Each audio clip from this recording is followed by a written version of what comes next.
गोली की गूंज हवा में ठहर गई है। सन्नाटा इतना गहरा है कि परिंदों के फड़फड़ाने की आवाज भी सुनाई दे रही है।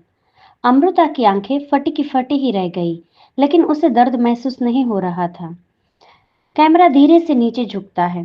अमृता के ठीक सामने रोहित खड़ा है, असली रोहित, जो अस्पताल से भागकर यहाँ पहुंचा था। गोली अमृता को नहीं, रोहित के कंधे को चीरती हुई निकल गई है।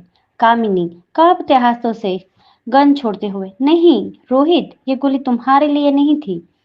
रोहित लड़खड़ाते हुए अमृता को पकड़ता है। अनिका, तुम ठीक हो ना? बस इतना ही काफी है। पुलिस आदित्य, कामिनी और कुणाल को चारों तरफ से घेर लेती है। आदित्य नफरत से चिल्लाता है, पर कानून की बेड़ियां उसके हाथों में कस दी जाती है। स्ट्रेचर तेजी से कॉरिडोर में भाग रहा है। रोहित खून से लथपथ है। अमृता खुद अपनी डॉक्टर वाली ड्रेस पहनती है। उसके हाथ कांप रहे हैं, लेकिन उसकी आंखें पत्थर जैसी सख्त है। डॉक्टर अग्रवाल कहता है, अमृता, तुम इस हालत में ऑपरेट नहीं कर सकती। तुम पेशेंट की पत्नी, मेरा मतलब है तुम उससे जुड़ी हुई हो। अमृता सख्ती से कहती है, मैं उसकी पत्नी नहीं, उसकी मौत और जिंदगी के बीच खड़ी एक दीवार हूँ। आज ये अधूरी शादी मौत पर खत्म नहीं होगी। तैयार करो ओटी।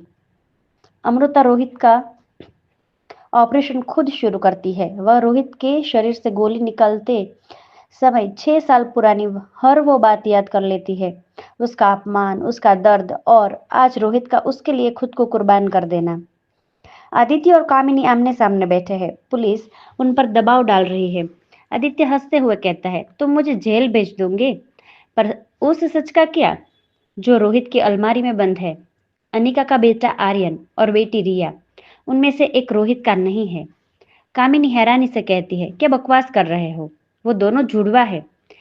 आदित्य कहता है, जुड़वा दिखते हैं कामिनी, पर उस रात अस्पताल में दो औरतें थी, एक अनिका और एक दूसरी।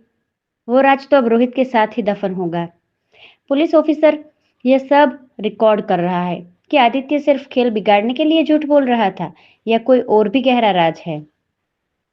रिया और आर्यन घर के मंदिर के सामने बैठे हैं। वे दोनों अपने नन्हे हाथों से दिया जलाने की कोशिश कर रहे हैं। रिया कहती है, आर्यन, मम्मा ने कहा था कि वो अंकल बुरे हैं, पर उन्होंने मम्मा के लिए गोली खाई।